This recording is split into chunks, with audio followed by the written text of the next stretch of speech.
जिस गन्ने से गुड़ इतना काला होता है उसकी चीनी इतनी सफेद कैसे हो गई? केमिकल्स उसमें डाले जाते हैं। और मैं एक चीनी मिल के अधिकारी जो मैनेजर है, मैं उनकी बात आपको बता रहा हूं। उन्होंने कहा कि मुझे लगभग 12 साल हो गए चीनी मिल में काम करते हुए, और जब से मैंने काम करना शुरू कर दिया चीनी मिल में, तभी से मैंने घर में चीनी लाना ही बंद कर दिया। मैं तब से अपने बच्चों को चीनी खिलाता ही नहीं हूं, जबकि नौकरी से सैलरी वहीं से मिलती है, मगर चीनी नहीं। मैंने कहा कि आखिर कौन सी घटना घटी जिसके कारण से आपने ऐसा किया?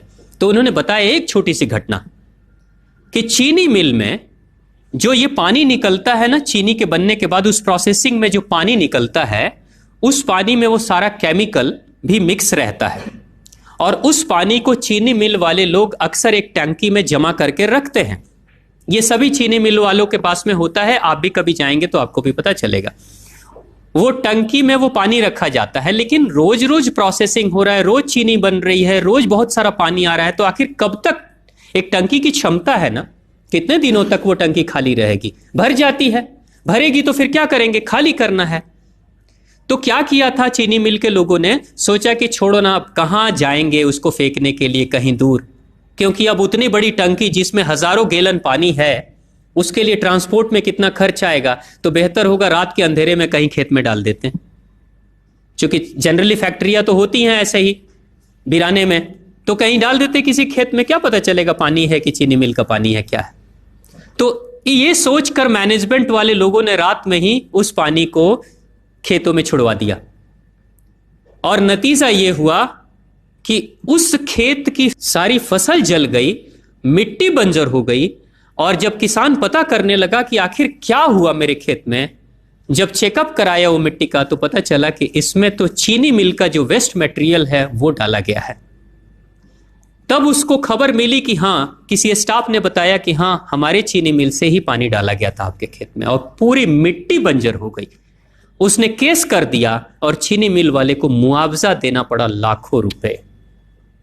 तभी से वो स्टाफ कहते हैं कि जो मिट्टी को बंजर कर दे वो इंसान के शरीर में जाए तो क्या करेगी।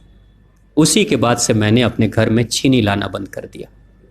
और सच्चाई है, लगभग अगर आप देखेंगे तो अंग्रेजों के आने के समय अंग्रेज पहला चीनी मिल इन्होंने भारत में ही लगाया था। पहला चीनी मिल भारत में ही अंग्रेजों का लगा, और अंग्रेजों ने चीनी की शुरुआत की। भारत के लोग गुड़ खाते थे, चीनी नहीं खाते थे।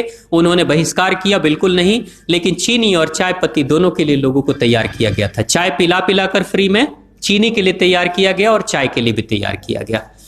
अंग्रेज ने जब से यह शुरू किया है, और पिछले 50 वर्षों से हमारे समाज में चीनी खाने का प्रचलन बहुत तेजी से बढ़ा है, और उसी समय से भारत के लोगों के बच्चों के शरीर में कैल्शियम की कमी होनी शुरू हो गई है।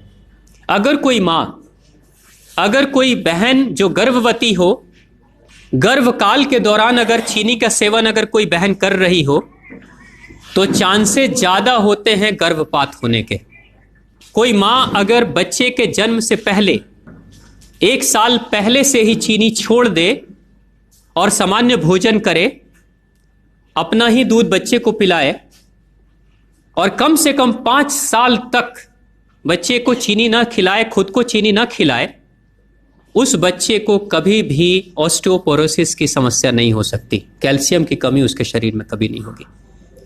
चीनी जब जाती है आपके शरीर में, तो बाहर जब निकलती है तो अकेले नहीं निकलती, कैल्शियम लेकर निकलती है।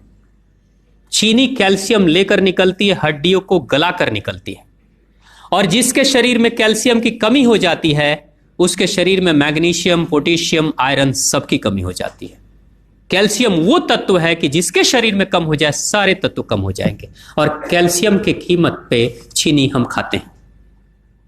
भारत, पाकिस्तान, बांग्लादेश, नेपाल, ऐसे कुछ देशों के अलावा दुनिया के बहुत सारे ऐसे राष्ट्र हैं जहां चीनी का इस्तेमाल ही नहीं होता। आज भी चीनी खाते नहीं, बहुत सारे देश नहीं खाते बिल्कुल।